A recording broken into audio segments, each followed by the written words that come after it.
मेरा नाम अलीना है और मैं एक मिडिल क्लास घराने से संबंध रखती हूँ। हमारे पास पैसा कम था, लेकिन जो प्यार हमारे रिश्तों के बीच था वह खुशनसीब लोगों को ही मिलता है। हम 3 बहन भाई थे। मुझसे छोटी बहन थी और सबसे छोटा भाई था।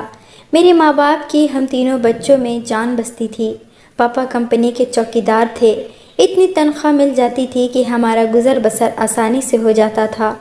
मेरी पढ़ाई पूरी हो चुकी थी, लेकिन छोटी बहन और छोटा भाई अभी स्कूल में पढ़ते थे।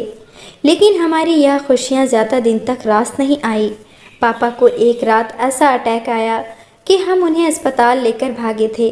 पापा की जान तो बच गई थी, लेकिन डॉक्टर कहने लगे कि आपको अपने फादर का बहुत ख्याल रखना है। अगर उन्हें दूसरे अटैक आता है तो यह बच नहीं पाएंगे। कोशिश करें कि किसी भी बात का कोई डिप्रेशन ना दिया जाए। मैं अपने घर में सबसे बड़ी थी और अपने घर को मुझे ही संभालना था। मैंने पापा से कहा, आप घर पर रहेंगे, कोई भी काम नहीं करेंगे। पापा कहने लगे, मैं काम नहीं करूँगा तो घर कैसे चलेगा। मैंने कहा, मैं हूँ ना, मैं जॉब करूँगी और घर को संभाल लूँगी। आपको टेंशन लेने की कोई ज़रूरत नहीं। अपने घर की मजबूरियों को देखते हुए मैंने जॉब के लिए अप्लाई कर दिया। मेरी किस्मत अच्छी थी कि मुझे जल्दी ही एक कंपनी में जॉब मिल गई थी और इस तरह मेरे घर का गुजर बसर पहले से कहीं अच्छा होने लगा था। लेकिन जिस कंपनी में मैं काम करती थी वह कंपनी जल्द ही लॉस में चली गई और मेरी नौकरी छूट गई। 2 साल तक मैंने उस कंपनी में काम किया था। अब मुझे दूसरी नौकरी ढूंढनी थी। किस्मत शायद मेरे पर मेहरबान थी कि मुझे दूसरी नौकरी भी जल्द ही मिल गई थी और मैं रेगुलर अपने काम पर जाना शुरू कर चुकी थी। आज फिर से मेरे बॉस ने मुझे अपने कमरे में बुलाया था। मैंने अपने दुपट्टे को अपने ऊपर अच्छे से फैलाया। मैं जानती थी वह मेरे हौसले और मेरी पर्सनालिटी का दीवाना हो चुका है। वे बहुत ही बड़ा बिजनेसमैन का बेटा था, लेकिन उसका संबंध गांव से था। गांव का जागीरदार था, लेकिन शहर में रहकर बिजनेस करने लगा था। जितना वह दौलतमंद अमीर था, उतना ही गुरूर और घमंड का इंसान था।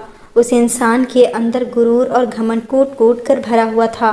खूबसूरत से खूबसूरत लड़की को भी वह घास नहीं डालता था, क्योंकि उसे घास डालने की ज़रूरत नहीं पड़ती थी, क्योंकि लड़कियां उसके आसपास मक्खियों की तरह भिनभिनाती रहती थी।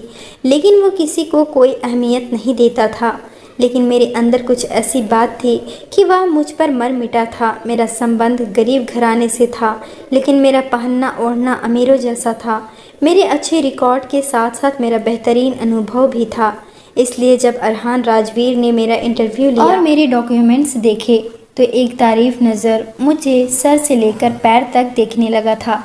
मैं बहुत ही कॉन्फिडेंस से भरी हुई लड़की थी। अरहान राजवीर की हर बात का जवाब बड़े कॉन्फिडेंस से दे रही थी। आखिर में उसने मुस्कुराकर मुझे देखा था, मेरी फाइल बंद कर दी और कहने लगा, कल से आप जॉब पर आ सकती हैं। यह सुनकर मैं हैरान हुई थी कि उसने इतनी जल्दी अपना फैसला सुनाया था। हालांकि मुझे तो लगा था कि इंटरव्यू लेगा और कुछ दिन बाद ही मुझे कॉल पर पता चलेगा कि मुझे जॉब मिली है या नहीं। लेकिन उसने तो एकदम ही फैसला सुनाकर मुझे हैरान कर दी थी। मैं हैरत से आंखें फाड़े टुकुर टुकुर से देख रही थी। मेरे देखने पर वह हंसने लगा कि लगा मुझे यूं ना देखें, मुझे बहुत जल्द ही नज़र लग जाती है। उसकी इस बात पर मैं शर्मिंदा हुई थी। मेरी टेबल से अपनी फाइल उठाई और वहाँ से चली गई। मेरी उम्र 25 साल थी और अरहान की उम्र लगभग 30-32 साल थी। मैंने जब ऑफिस ज्वाइन कर लिया तब मुझे मालूम हुआ था कि यह काफ़ी घमंडी टाइप का आदमी था। वह अपने एम्प्लॉय से कभी भी सीधे मुंह बात तक नहीं करता था। अगर उसके मिजाज के खिलाफ कोई बात हो जाती तो वो औरतों तक को नहीं छोड़ता था, उनकी भी सबके सामने इंसल्ट करके रख देता। उसका इतना ख़राब व्यवहार देखकर पहले तो मैं घबरा सी गई थी। मैं पहले से 2 साल एक कंपनी में काम कर चुकी थी, इसलिए मुझे अपने काम का एक्सपीरियंस भी बहुत था। 1 महीने में ही मैंने अपनी मेहनत का इमारत बना लिया था। काफ़ी हद तक मैं उसके बिज़नेस के उतार चढ़ाव को समझ चुकी थी और ऐसे ही काम करती थी जैसा कि अरहान चाहता था।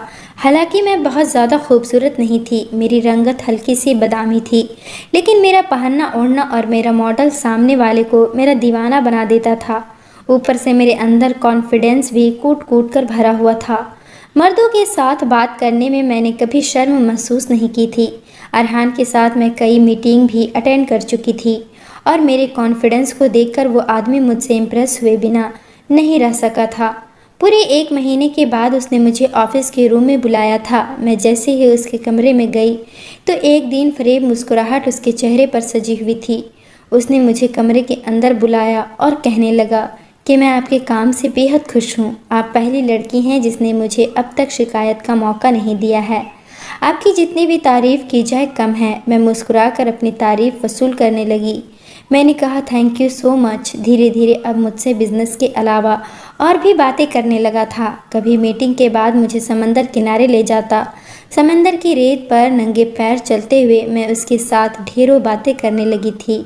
जितना मैं उसे बददिमाग घमंडी समझती थी, वो अंदर से ऐसा बिल्कुल भी नहीं था, बल्कि दूसरे मर्दों से काफ़ी अलग था। पता ही नहीं चला कब मैं उसकी मोहब्बत में गिरफ्तार होने लगी।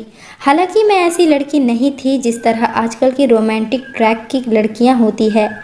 हकीकत से दूर सपनों में रहने वाली मैंने अपनी अलग अलग दुनिया बना रखी थी। मैं एक हकीकत पसंद लड़की थी। गरीब घराने से मेरा संबंध ज़रूर था, लेकिन मैंने अपनी जॉब से कमाए हुए पैसों से एक अच्छे इलाके में फ्लैट किराए पर लिया हुआ था। अपने दोनों छोटे बहन भाइयों को इंग्लिश मीडियम में दाखिला करवाया था। मेरा उठना बैठना मॉडर्न फैमिली की तरह ही था। हाँ, मेरे माँ बाप काफ़ी सादा टाइप के थे। मेरे पापा एक हार्ट पेशेंट थे और इसलिए मैंने पहली बार घर से बाहर कदम निकाला था। नौकरी ढूंढनी थी, वरना हमारे ख़ानदान में पढ़ाई के फ़ौरन बाद लड़कियों की शादी कर दी जाती है। मैं अपने ख़ानदान की पहली लड़की थी जिसे जॉब करना पसंद किया था, ना कि शादी करना। मैं अपने घर के हालात को बदलना चाहती थी और मैंने अपने घर के हालात को बदल कर भी दिखाया था। मैं जिस मकान पर थी, आसपास के मेरे मोहल्ले के और जानने वाले लड़के मुझे अपनाने की ख्वाहिश रखते थे, लेकिन मैं हमेशा इन रिश्तों से इनकार कर देती थी। मैं चाहती थी जब मैं अपनी जॉब से 1 लाख के ऊपर कमाती हूँ तो जिससे मेरी शादी हो उसकी तनख्वाह भी लगभग 1-1.5 लाख से कम ना हो, क्योंकि जिस लग्जरी कार का मैंने खुद को आदी बना लिया था, मैं किसी भी छोटे मोटे जॉब करने वाले आदमी के साथ गुजारा नहीं कर सकती थी। अरहान के साथ संबंध बनाने का कहीं न कहीं मेरा मकसद यह भी था कि अगर वह मेरी मोहब्बत में डूब जाता है तो मेरी ज़िंदगी उसके साथ बहुत अच्छी गुजर सकती थी। वहाँ जागीरदारों की तरह नहीं था जो औरतों को गुलाम बनाकर रखते। शहर में ज़्यादातर उसका समय गुजरता था, इसलिए अगर वो मुझसे शादी की बात करता तो मैं सबसे पहले उसी के रिश्ते को प्राथमिकता देती। इसलिए मैंने खुद पर कोई भी हदें नहीं थी, ना ही अरहान को किसी हद का पाबंद किया था। वह अक्सर बात करते करते मेरा हाथ पकड़ लेता और मुझे खुद से करीब कर लेता। बजाय उसे घूरने या गुस्सा करने के, मैं उसकी इस हरकत पर मुस्कुराने लगती थी। यही वजह थी कि उसकी हिम्मत बढ़ने लगी थी और एक दिन वो सब कुछ हो गया जो मैं नहीं चाहती थी। मैं तो यह चाहती थी कि वह मेरी मोहब्बत में गिरफ्तार होकर मेरा रिश्ता मांगे और मुझसे शादी कर ले, जैसा कि हम जैसे मिडिल क्लास लड़कियां सोचती हैं। लेकिन मैं नहीं जानती थी कि उसका मकसद कुछ और था। वो मीटिंग के बहाने मुझे अपने फार्म हाउस पर ले गया। मुझे लगा कि रात तक वापसी हो जाएगी, लेकिन जब शाम का अंधेरा गहराने लगा और कोई भी नहीं आया तो मैंने उससे कहा कि आपने अब तक अपनी मीटिंग में किसी को नहीं बुलाया। अंधेरा बढ़ रहा है, मुझे घर भी जाना है और आप जानते हैं यहाँ से शहर का रास्ता 2 घंटे का है। वो मुझे देखकर मुस्कुराने लगा और बोला, आज कोई मीटिंग नहीं है यहाँ पर। मैंने कहा, लेकिन आप तो कह रहे थे मीटिंग है, फिर आप मुझे यहाँ क्यों लेकर आए थे? कहने लगा, बस तुम्हारे बगैर अब मेरा समय नहीं गुजरता। उसकी बात सुनकर मैं मुस्कुराने लगी थी। मैंने कहा, तो फिर मेरे माँ बाप से मेरा रिश्ता मांग ले। मेरी बात सुनकर वो हंसने लगा। कहने लगा, मैं बिजनेसमैन होने के साथ साथ एक जागीरदार भी हूँ और तुम एक मिडिल क्लास घराने की लड़की हो। हमारा तुम्हारा कोई जोड़ नहीं है। उसकी बात सुनकर मेरा दिल बुझकर रह गया था। मैं तो समझती थी वह ऐसी सोच का मालिक नहीं होगा, लेकिन उसकी बात ने मेरा दिल तोड़ दिया था। मेरे सारे ख्वाब चकनाचूर कर दिए थे। उसने एक ही बात में मेरी हैसियत मुझे याद दिला दी थी। मैंने कहा, ठीक है, अच्छा किया आपने मुझे यह बात बता दी कि आप एक जागीरदार हो और बहुत बड़े बिजनेसमैन, और मैं एक बिजनेसमैन की पत्नी नहीं बन सकती। यह कहकर मैंने अपना पर्स उठाया और उसके फार्म हाउस से बाहर निकलने लगी। इससे पहले कि मैं डाइनिंग रूम से बाहर निकलती, उसने मेरा हाथ पकड़ा और मुझे तेजी से अपनी तरफ खींचा था। उसकी इस हरकत पर मैं उसके ऊपर जाकर गिरी थी। कहने लगा, ऐसे कैसे जाने दूँ तुम्हें? मैं कह चुका हूँ कि मैं जागीरदार हूँ और ऐसे शौक़ हम तुम जैसी लड़कियों से ही तो पूरे करते हैं। यह सुनना था कि गुस्से से मेरा बुरा हाल हो गया था। उसने मुझे समझ क्या रखा था। मैंने झटके से उससे अपने आप को छुड़वाया और खड़ी हो गई। मैंने कहा, आप बहुत गलत समझे हैं। मैं इस टाइप की लड़की नहीं हूँ और ना ही डरपोक टाइप की लड़की हूँ। खबरदार जो मुझे छूने की कोशिश भी की तो तुम्हारे गले का कांटा बन जाऊंगी। मेरा यह कहना था कि वो भी गुस्से से खड़ा हुआ, मुझे बाजू से पकड़कर कहने लगा, अच्छा मुझे धमकी दे रही हो, अरहान को धमकी दे रही हो, तो ठीक है, आज की रात अब तुम यहीं रुकोगी मेरे साथ और मेरी रात को रंगीन बनाओगी और उसके बाद मैं देखता हूँ कि तुम मेरे गले का कांटा कैसे बनती हो। बेशक मैं बहुत ही कॉन्फिडेंट से भरी हुई लड़की थी, लेकिन इस वक्त उसके फार्म हाउस पर मैं बिल्कुल अकेली थी। वहाँ उसके गार्ड थे, उसके चौकीदार थे और उन लोगों पर उसकी हुक्मरानी थी। मैं उसे अपने आप को छुड़वाने लगी, लेकिन वो मुझे ज़बरदस्ती अपने कमरे में ले गया। मुझे लगा अब मेरा गुस्सा मेरे किसी काम का नहीं आने वाला, तो मैंने उसे रो रो कर विनती भी की थी कि मेरे साथ ये सब कुछ मत करो। हम मिडिल क्लास लड़कियों के पास हमारा इज्जत ही तो होती है, अगर वो भी उतर गई तो हमारे पास कुछ नहीं बचता। लेकिन उस पर तो जुनून सवार था। उसने खींचकर मुझे अपनी बाहों में भरा था। मेरा रोना, गिड़गिड़ाना, विनती करना कुछ भी काम नहीं आया था। पूरी रात उसने मेरे साथ बेदर्दी से सलूक किया था। मुझे बर्बाद करने के बाद तो मुझ पर ज़ोर ज़ोर से हंसने लगा। कहने लगा, लो कर ली मैंने तुम्हारे साथ अपनी रात रंगीन, मैं देखता हूँ कि तुम मेरे साथ क्या कर सकती हो। मैं चुपचाप बेड पर बैठी हुई थी। जितना मैंने रोना था, उसकी विनती करनी थी, वो तो मैं पहले ही कर चुकी थी। अब मैंने खुद को मजबूत बनाना था। मेरी इज्जत तो उतर ही चुकी थी। अब रोने और विनती करने का कोई फ़ायदा ही नहीं था। मैं अकेले ही उसके फार्म हाउस से बाहर निकल आई थी। वापस अपने घर पहुँची तो मेरे माँ बाप बहुत परेशान थे। मुझसे पूछने लगे कि रात भर तुम कहाँ थी। मैंने उन्हें कोई जवाब नहीं दिया। मैंने मीडिया के सामने उस आदमी के बारे में सब कुछ सच बता दिया। अपने चेहरे पर लगे जख्म भी दिखाए। पहले तो यह खबर फैली थी, लेकिन अरहान राजवीर के पैसों के सामने इस खबर को दूसरा रंग दे दिया गया था कि इस लड़की ने किसी और के साथ मुंह काला किया है और पैसे के लालच में इल्ज़ाम अरहान राजवीर पर लगा रही है। मैं सबके सामने बुरी बन चुकी थी, दिमागी तकलीफ से घिर चुकी थी। मैंने नौकरी भी छोड़ दी थी और घर बैठ गई थी। लोगों का सामना करना मेरे लिए मुश्किल काम था। मेरा सारा कॉन्फिडेंस हवा हो चुका था। लोगों के ताने, उनकी शक भरी और घिनौनी नज़रें मुझसे बर्दाश्त नहीं होती थी। वर्षों में कमाई के इज्जत को उस आदमी ने 2 कौड़ी का करके रख दिया था। मुझे उस आदमी से इतनी नफरत थी कि मुझ पर अगर यह कत्ल माफ़ होता तो मैं अरहान राजवीर का कत्ल भी कर देती। मेरे पापा मेरी बदनामी का सदमा बर्दाश्त न कर सके। मैं उन्हें हॉस्पिटल भी नहीं पहुंचा पाई थी कि रास्ते में ही उनकी मौत हो गई। मैं खुद अपने पापा को लेकर हॉस्पिटल गई थी और अपने पापा की मौत की खबर सुनकर वहीं पर बेहोश होकर गिर गई थी।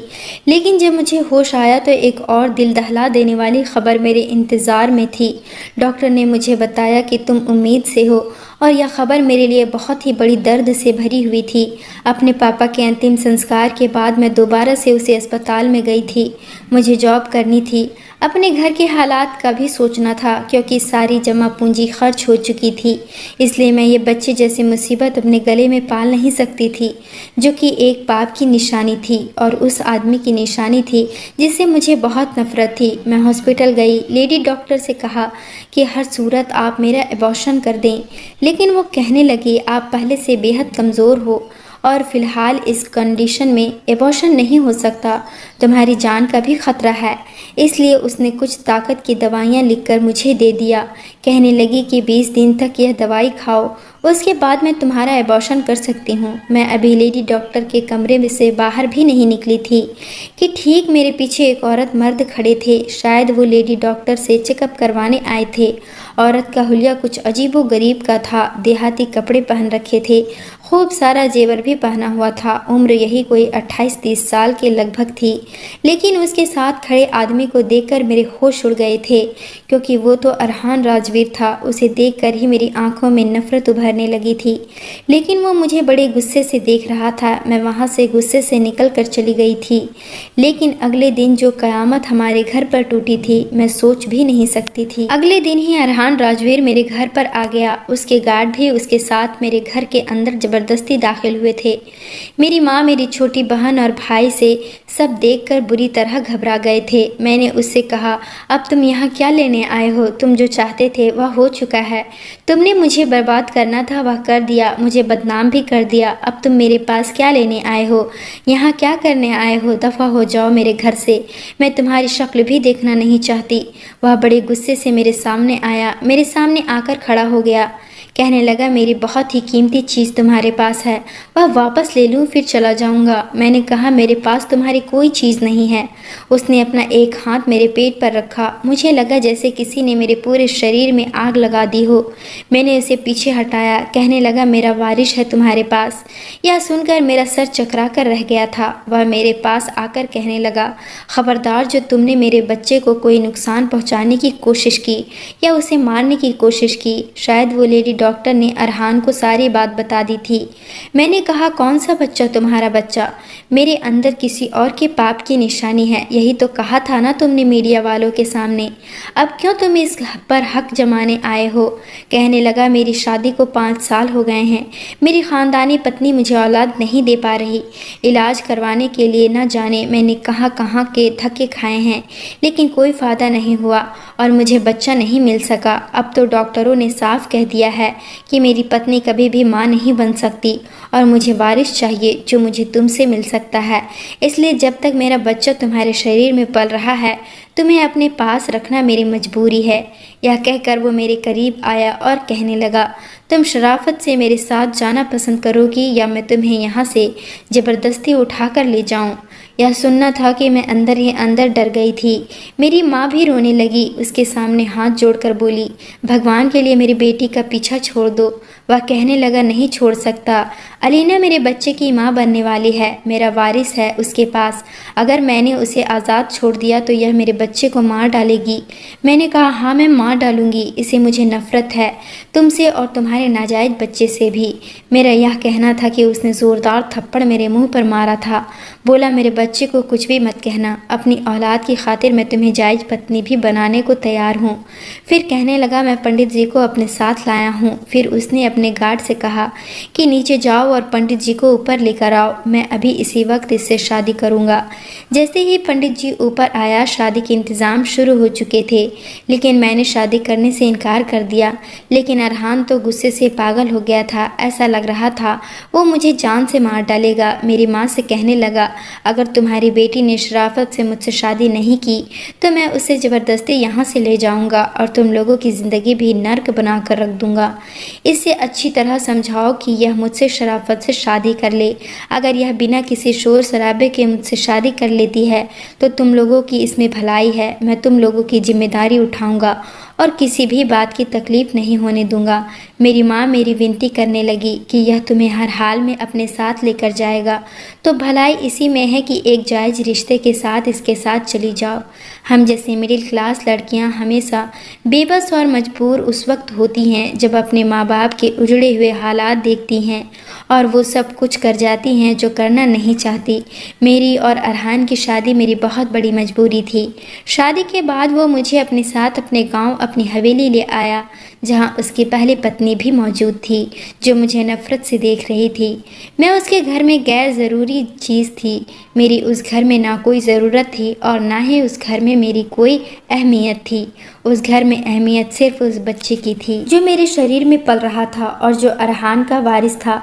मेरी सास ने मुझे बहुत बड़ा सा कमरा दिया था जिसमें हर सुख सुविधा का सामान मौजूद था।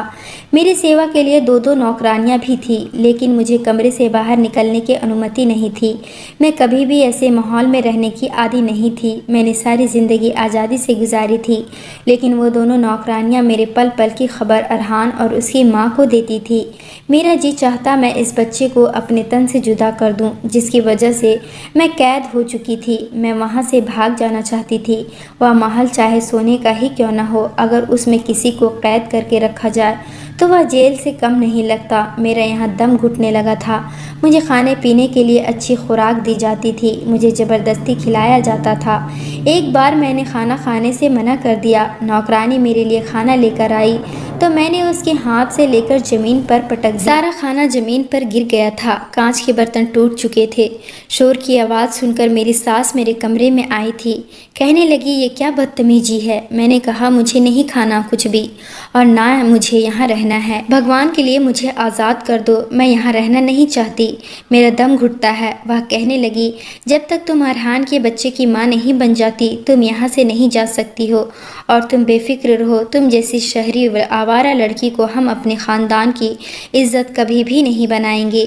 जैसे ही तुम इस बच्चे को जन्म दोगी तुम्हें आज़ाद कर दिया जाएगा। मैं यहाँ रहना भी नहीं चाहती थी। मुझे इस बच्ची से कोई भी लगाव नहीं थी क्योंकि यह पाप की निशानी था, लेकिन मेरा यहाँ पर दम घुट रहा था।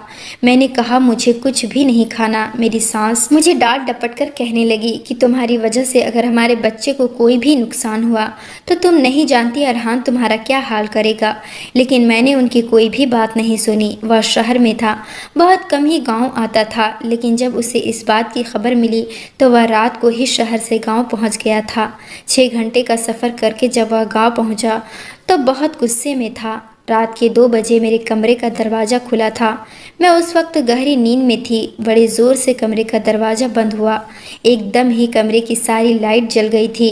मैंने आंखें खोलकर देखा तो अरहान बड़े गुस्से से मेरी तरफ बढ़ा था। कहने लगा, उठकर बैठो, क्या तमाशा लगा रखा है तुमने। मैं उठकर बैठ गई, लेकिन सोच चुकी थी कि आज इस इंसान के सामने हार नहीं मानूंगी। जैसे ही मैं उठकर बैठी वो मेरे बेड पर मेरे सामने बैठ गया। कहने लगा, सुबह से तुमने कुछ भी नहीं खाया है, क्या तमाशा लगा रखा है तुमने, खाना क्यों नहीं खा रही हो। वह गुस्से से मुझ पर दहाड़ रहा था। मैंने कहा, मुझे इस कैद खाने में नहीं रहना। मेरा यह कहना था कि उसने मुझे बाजू से पकड़ा और मेरा बाजू जोर से दबोचने लगा। उसकी मजबूत पकड़ पर मैं दर्द से बिलबिला उठी थी। मैंने कहा, तुम इंसान हो या जानवर, छोड़ो मेरा हाथ। कहने लगा, अगर तुमने मेरी किसी भी बात से मना किया तो तुम अच्छी तरह जानती हो मुझे इंसान से जानवर बनने में मुझे ज़्यादा देर नहीं लगती। मैं तुम्हारा हाल बिगाड़ कर रख दूंगा। अगर तुम्हारी वजह से मेरे बच्चे को ज़रा भी नुकसान पहुंचा तो मैं तुम्हें कहीं का नहीं छोड़ूंगा। मैंने कहा, भगवान करे मर जाए तुम्हारा बच्चा जिसकी वजह से मैं तकलीफ़ में फंसी हूँ। मेरा यह कहना था कि ज़ोरदार थप्पड़ उसने मेरे मुंह पर मारा था। मेरा तो सर चकरा कर रह गया था। कहने लगा, आज तो तुमने यह बात अपनी ज़ुबान से निकाली, अगर आगे से यह बात अपनी ज़ुबान से निकाली तो तुम्हारा गला दबा दूंगा। उसके दोनों हाथ मेरे गले की तरफ बढ़े, लेकिन फिर उसने अपने हाथों को रोका था। वह उस वक्त बहुत गुस्से में था। मेरी आंखों से आंसू बहने लगे। मैंने कहा, रुक क्यों गए, बढ़ाओ अपने हाथ आगे और दबा दो मेरा गला घोंटकर मुझे मार डालो। मैंने उससे दोनों हाथ पकड़े, अपने गले पर रख दिए और उसके दोनों हाथों से अपना गला दबाने लगी। वो मेरे हाथ पीछे करने लगा। मैं बिल्कुल पागल सी हो गई थी। मैंने कहा, मैं अपने आप को ख़त्म कर लूँगी। तुमने मुझ पर हाथ उठाया तो कैसे उठाया, मैं मार डालूंगी खुद को और मेरे साथ साथ तुम्हारा यह बच्चा भी ख़त्म हो जाएगा। मेरा यह कहना था कि उसका रंग पीला पड़ गया था। मैं बेड से उठ खड़ी हो गई, सामने ड्रेसिंग टेबल से शीशे की बोतल उठाई और दीवार पर मारकर तोड़ दी। टूटे कांच की बोतल मेरे हाथ में थी। मैंने वह कांच पकड़ा और उसे अपने हाथ की नस की तरफ बढ़ा दिया। मैं इस कदर गुस्से में थी, मेरा जी चाहा अभी के अभी अपने हाथ की नस काट दूं और ख़ुद को ख़त्म कर लूं और उसके बच्चे को भी ख़त्म कर डालूं, जिसकी वजह से मेरी ज़िंदगी नर्क बन गई थी। यह देखना था कि वह फ़ौरन से मेरे पास आने लगा। उसकी हालात यह थी कि जैसे मैं उसके बच्चे को नहीं बल्कि उसे मारने वाली हूँ। वह कहने लगा, देखो ऐसा कुछ मत करना। इस वक्त वह बहुत ज़्यादा डरा हुआ था। मैंने कहा, अगर तुमने मेरी तरफ एक कदम भी बढ़ाया तो मैं अपने हाथ की नस अभी के अभी काट लूँगी। मेरे साथ साथ तुम्हारा बच्चा भी ख़त्म हो जाएगा। उसके बढ़ते हुए कदम फ़ौरन से रुके थे। वह कहने लगा, तुम जो चाहती हो मैं कर दूंगा, लेकिन प्लीज़ इस कांच को खुद से पीछे करो। पहली बार मैंने उसके चेहरे पर दर्द देखा था। उसकी आंखों में आंसू देखे थे और औलाद भी इंसान को कैसे मजबूर करती है, यह मैं अरहान की आंखों में देख रही थी। मैंने कहा, मुझे यहाँ नहीं रहना। मुझे शहर जाना है। ठीक है, मगर तुम्हें मुझसे वादा करना होगा कि तुम अपना ख्याल रखोगी, तभी मैं तुम्हें शहर ले जाऊंगा और तुम मेरे बच्चे को कोई भी नुकसान नहीं पहुंचाओगी। मैं इस कैद से छूट जाना चाहती थी, इसलिए मैंने यहाँ से वादा कर लिया। वो मुझे शहर ले आया। उसके शहर के बड़े से बंगले पर मैं रहने लगी। मुझ पर कोई भी पाबंदी नहीं लगाई गई थी। जैसे जैसे समय गुजरने लगा था, अरहान मेरा बहुत ख्याल रखता था। रोज़ मुझसे पूछता कि खाना ठीक से खाया या नहीं, लेकिन मैं जानती थी ये बातें एक बच्चे की पैदाइश तक ही सीमित है। खैर, मैं भी उसके साथ रहना नहीं चाहती थी। समय गुजरने लगा। 9 महीने का समय गुजर चुका था और जब मुझे जचकी की तकलीफ शुरू हुई तो मैं बेतहाशा रोए जा रही थी। उस वक्त अरहान ही मुझे गोद में उठाकर बाहर तक लाया था। वह ड्राइवर से कहने लगा, जल्दी से गाड़ी स्टार्ट करो। मेरे साथ ही वह पिछली सीट पर बैठा था। हॉस्पिटल जाकर मैंने उसका हाथ थामा हुआ था। मैं रो रही थी। मैंने कहा, अरहान मुझे डर लग रहा है, मुझे बहुत दर्द हो रहा है, मैं मर जाऊंगी। मैं दर्द से बेहाल थी। मुझे लग रहा था शायद मैं यह दर्द सह नहीं पाऊंगी। वह मेरा सर सहलाने लगा, कहने लगा, कुछ नहीं होगा तुम्हें। लेकिन मेरी हालात बिगड़ती जा रही थी। डॉक्टर कहने लगी, केस बहुत ज़्यादा ख़राब हो चुका है, या तो हम माँ को बचा सकते हैं या फिर बच्चे को। यह सुनकर मुझे लगा मेरा आखिरी समय आ पहुँचा है, क्योंकि अरहान को तो अपना बच्चा ही चाहिए था और बच्चे की खातिर वो सब कुछ कर सकता था। अगर बच्चे की खातिर वो मुझे अपना सकता था तो बच्चे की खातिर वो मुझे कुर्बान भी कर सकता था। दर्द सहते सहते अब मैं थक चुकी थी और धीरे धीरे बेहोशी में जाने लगी थी। बेहोश होने से पहले मैंने बस एक बात अरहान से कही थी कि अरहान, मेरे मरने के बाद मेरी बहन, भाई और मेरी माँ का ख्याल रखना, उन्हें बेसहारा मत छोड़ देना। यह कहने के साथ ही मैं बेहोश हो चुकी थी। मुझे नहीं पता कि फिर क्या हुआ था, लेकिन जब मुझे होश आया तो मैंने अपने आसपास नज़र दौड़ाई थी। मैं कमरे में थी और मेरे हाथ पर ड्रिप लगी हुई थी। शायद कोई चमत्कार हुआ था कि मैं बच गई थी। मैं हॉस्पिटल के ऑपरेशन थिएटर के बजाय प्राइवेट रूम में थी। नर्स मेरे पास ही खड़ी हुई थी। मैंने पूछा, मेरा बच्चा कैसा है? वह कहने लगी, आई एम सॉरी, हम उसे बचा नहीं पाए। यह सुनकर मेरे होश उड़े थे। मैंने कहा, यह कैसे हो सकता है? वह कहने लगी, आपके पति से पूछा था कि हम बच्चे और माँ में से किसी एक को बचा सकते हैं, तो आपके पति ने कहा कि आप बच्चे की माँ को बचाएं, क्योंकि दोनों में से एक को ही बचाया जा सकता था। तो आपके पति ने यही कहा कि आप मेरी पत्नी को बचा लें, मुझे और कुछ नहीं चाहिए। यह सुनकर मुझे हैरत का बहुत बड़ा झटका लगा था कि कैसे हो सकता था। उस आदमी ने तो मुझे अपने वारिस की खातिर ही अपनाया था, फिर वो कैसे अपने बच्चे से दूर हो सकता था।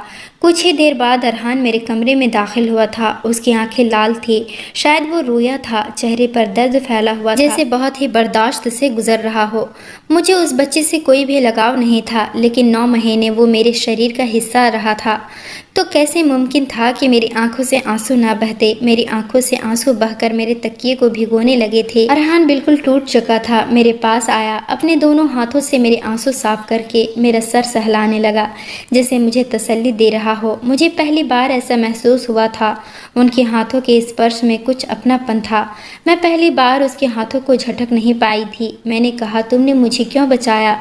तुम्हें तो अपना वारिस मिल रहा था और तुमने अपने वारिस की खातिर ही मुझ जैसी मिडिल क्लास लड़की को बर्दाश्त किया था, फिर मर जाने देते मुझे। मेरी बात सुनकर कहने लगा, नहीं, तुम्हारा कोई दोष नहीं था कि मैं तुम्हें सज़ा पर सज़ा देता रहता।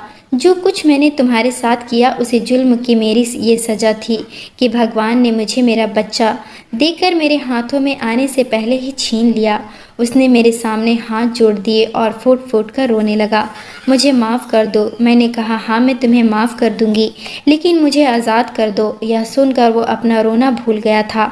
कुछ देर बाद मुझे देखता रहा, फिर ना में सिर हिलाने लगा, कहने लगा, यह मुमकिन नहीं है। मैं नहीं जानता कब और कैसे, लेकिन मुझे तुमसे मोहब्बत हो गई है। तुम मेरी पत्नी हो। मैं चाहता हूँ तुम मुझे माफ़ कर दो और मेरे साथ मेरी पत्नी की हैसियत से रहो। मैं सारी दुनिया के सामने हर बात स्वीकार करना चाहता हूँ।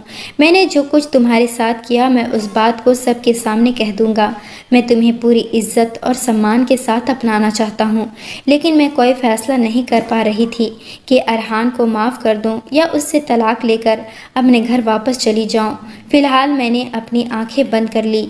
मुझे कमज़ोरी बहुत ज़्यादा थी। डॉक्टर ने भी कहा था कि मरीज को ज़्यादा डिस्टर्ब मत करना। अरहान बाहर चला गया। कुछ दिन बाद अस्पताल से छुट्टी हो गई थी और मैं अपनी माँ के घर आ गई थी। अरहान ने मुझसे कुछ भी नहीं कहा था, चुपचाप मुझे मेरी माँ के घर छोड़ दिया था। बस फैसला मेरे हाथों में छोड़ दिया था कि एक बार मेरे बारे में ज़रूर सोचना। जब मैंने सारी बात अपनी माँ को बताई तो मेरी माँ ने भी यही कहा कि तुम्हें अरहान को माफ़ कर देना चाहिए और उसके साथ ही ज़िंदगी गुजारनी चाहिए। यह 9 महीने में उसके साथ रही थी, मुझे भी अब उसकी आदत सी लग गई थी। हर पल उसकी याद मुझे सताती रहती थी। हर आहट पर ऐसा लगता जैसे अरहान आया है।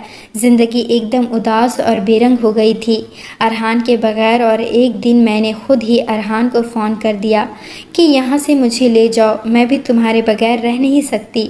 और यह सुनकर अरहान की खुशी का कोई ठिकाना नहीं था। वह कुछ ही देर बाद मेरे सामने खड़ा था। आज अरहान के साथ जाते हुए मेरे दिल को सुकून मिल रहा था, क्योंकि आज अरहान के दिल में मेरे लिए कोई हवस नहीं बल्कि सच्ची मोहब्बत है। 1 साल के अंदर में ही मुझे एक खूबसूरत सा बेटा हुआ, जिसे पाकर अरहान की खुशी का कोई ठिकाना नहीं था। अरहान मुझे शहर में ही रखता है और अपनी दूसरी पत्नी को गांव में। दोस्तों, मैंने अरहान को माफ़ करके सही किया या गलत, कमेंट करके ज़रूर बताएं। वीडियो को लाइक और चैनल को सब्सक्राइब ज़रूर करें।